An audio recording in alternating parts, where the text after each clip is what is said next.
it's called a stuffing box down inside of there. As long as that isn't worn too badly, you can actually pack these just by back seating that valve in the open position, not in the closed position.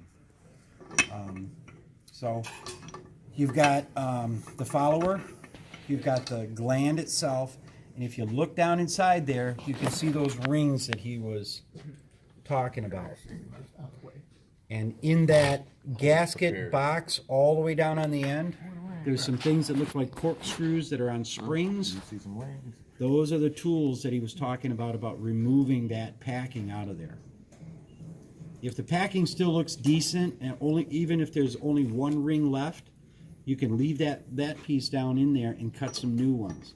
And a small trick, this shaft right here, even though it's threaded, is the same size diameter as the lower portion of it that's not threaded.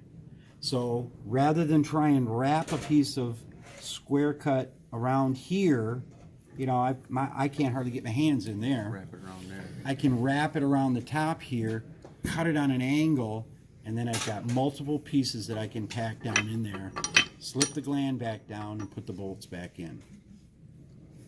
So Yeah, every piece you put in, kind of snuff it down, bring it back up with another one. if there's two, you put them at 180 degrees, the cuts from each other.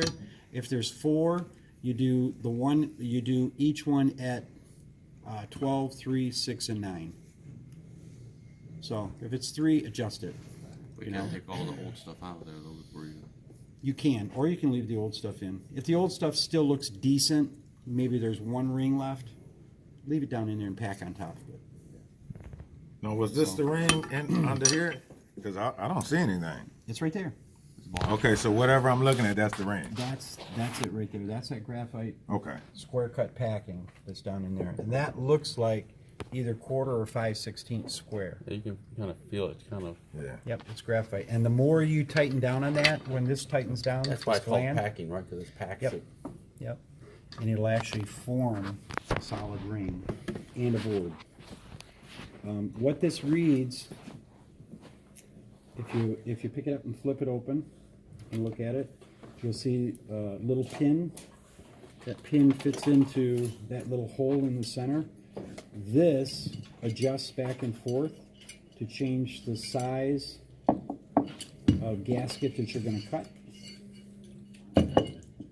You only need one of those pins in there.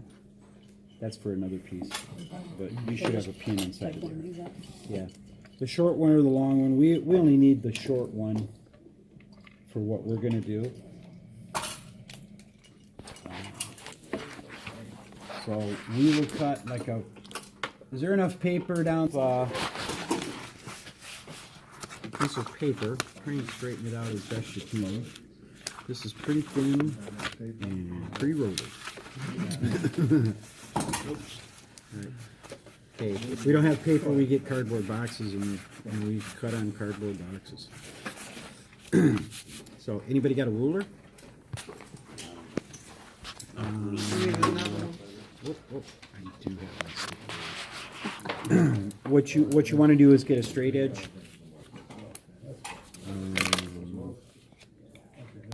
Scale. Settle down. Okay.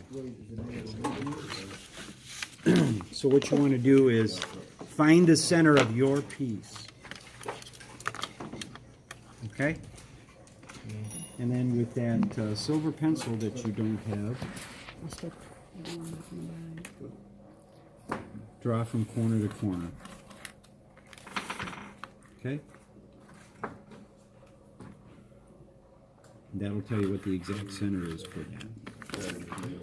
Now, depending on how big a piece that they cut for you, Wait a minute, how much did you originally cut off?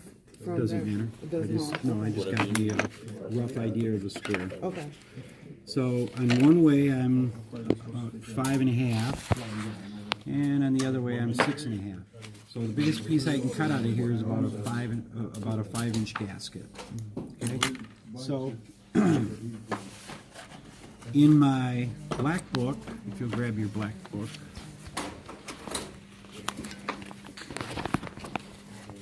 the silver pencils actually show up pretty good. It'll tell you the size gasket to cut. That's me. What's our flange? Whatever the biggest piece you can cut out of there, the biggest OD on that paper. After you found the center of the paper, and everybody got that, right? You found the center of the paper? So whatever size paper yours is. Standard. Yep. Yep. The 2 columns is find the pipe size, and then go over to standard. You notice the standard is the first one, extra heavy is the second one. So your biggest dimension can't be bigger than the size of the paper, right? Yes. So I would have to stay under 6, right? Five To stay on the paper? Yep. So the biggest I can do is 3 by 5 3/8? If I'm 6 by 6? That cutter, it's got a scale on it. Everybody look up here. Kadar? You guys see inches? It's like halves. So you set the outside diameter first on this one. So loosen up the thumb screw on the top. Move it to where the line is directly opposite the number you need. Then tighten up the thumb screw. Set it at 5, set it at 5. The adjustment's already been made on the cutter. So what are these little, what are increments? They're Eighths. If it's more than that, fine. 1, 2, 3. Cutting, right? All right. Now take that pin, the short pin, take that pin and put it through the paper, through the center of the paper. That line you crossed? That's the center spot. Yep. Right on top of it. Yep. So where would we be stepping at? At 5 3/8 gasket. Set it at 5 3/8. 5 3/8. If it goes by 8, so he's got to make it. 3. Third line from 5. Yeah. Yep. Yours has got an Allen wrench to it. If your cutter has got the blade not exposed, loosen up the end cap and pull out just a little bit, just enough to cut through that gasket paper, and then retighten it. Okay?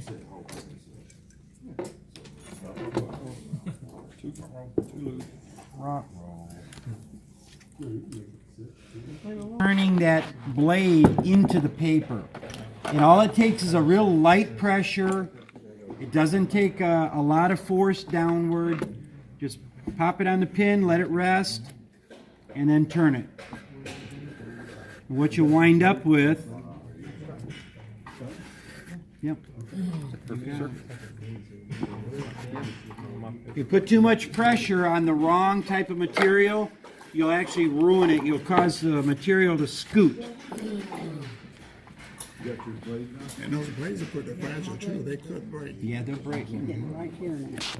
I don't know if there's something wrong. There might be something wrong with the board. That's the board. Sometimes you might want to work it back and forth too.